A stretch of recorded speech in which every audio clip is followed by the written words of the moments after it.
Ce jour-là, au matin, ils embarquent dans des camions de l'armée. 2 véhicules de transport de troupes et quelques taxibus. Dans le convoi, des hommes, des femmes, des adultes et des jeunes venus de toute la Casamance et d'ailleurs. Ils sont de Bissine, un village situé dans la commune d'Adéane, dans l'arrondissement de Niaguis. Ils étaient partis pour fuir la mort. 28 ans après, ils veulent revenir. Escortés par des militaires, le convoi s'arrête par moments pour prendre de petits groupes le long de la route. À Gagnon, à 2 km de Bissine, un autre convoi attendait déjà. Tous ne sont pas de Bissine. Certains, venus des villages voisins, veulent prêter main forte. J'avais des amis à Bissine. J'avais des amis ici à Bissine Bainouk, Bissine Diola et Senghor et environnant aussi. Les déplacés, vous avez certainement vu arriver des déplacés à Gagnon. Oui, j'ai même eu à enregistrer une famille chez moi. Parmi les déplacés de Bissine même, de Bissine Bainouk ici. Cette fois-ci, je prie Dieu que ce soit la bonne. Je voudrais aujourd'hui remercier très vivement toute la population des autres villages qui sont venus nous prêter main forte. Sur ce site où ils débarquent, ils coupent les arbres pour avoir de l'espace. C'était pourtant l'emplacement de Bissine Bainouk, l'un des hameaux du village. 367 personnes ont répondu à l'appel. Mais en 1992, le village comptait pas moins de 2000 habitants. Tous partis, avec autant d'histoires dramatiques. Samba Djokou vit avec le cauchemar de ce jour horrible. Il a eu la vie sauve, mais son fils l'a payé au prix fort.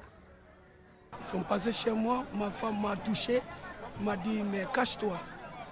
Alors il y avait une échelle à la salle, je suis monté, je suis parti me coucher au plafond. Ils sont venus, ils ont tout fait, ils ont dit à la femme mais Samba est là.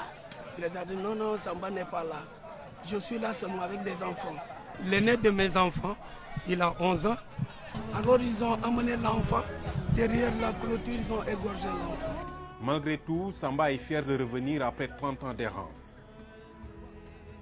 Nous ressentons vraiment, parce que c'est là où j'ai enterré ma maman, mon papa. Je veux, si Dieu doit me rappeler, alors qu'on m'enterre à côté des tombeaux de ma famille. Je suis tellement content, je suis chez moi. Omar Diédhiou, lui, ne connaît rien de Bissine, sauf ce qu'on lui a toujours raconté. J'avais entendu des échos, comme tous les villages de la Casamance, un village paisible, un village où les gens se côtoyaient par ethnie. Il y avait une diversité ethnique qui était là, ici à Bissine. De côté, il y avait des Bainouk, il y avait des Mandeng, il y avait des Diola qui vivaient en harmonie.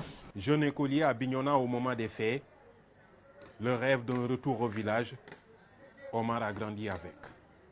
5 octobre 1992, je m'apprêtais à préparer une rentrée scolaire qui devait me mener à Bissine pour la première fois. Malheureusement, 3 jours après, ça n'est suivi le départ du village, ce qui fait que l'espoir que j'avais de quitter mon village maternel pour retrouver le village de mes parents, le village de mes aïeux, ne s'est jamais réalisé. Le retour, un projet que les Bissinois ont toujours eu. Les congrès, les gamous, tout se faisait à l'intérieur de Ziguinchor. Se faisait tantôt en Gambie, à Dakar, mais les Bissinois se rencontraient une année, 72 heures, pour réfléchir ensemble sur un processus. En 2017, l'ASC devait commencer ses activités. Le premier match, c'était un match historique pour moi, parce que ça a permis aujourd'hui de vulgariser l'information. Pour les enfants qui sont nés après 92, de comprendre que le village de Bissine existe. Beaucoup de tentatives ont échoué dans le passé, mais celle-ci est différente. Elle est encadrée par l'armée qui a d'abord installé une base à Bissine, point de passage stratégique à 15 km de la frontière avec la Guinée-Bissau.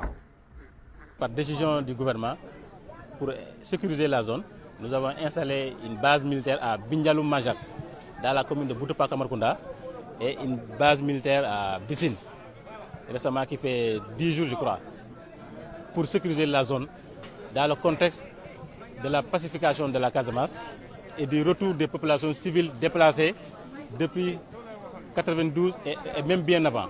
Bissine, c'est la seule localité qui est transfrontalière à la Guinée-Bissau.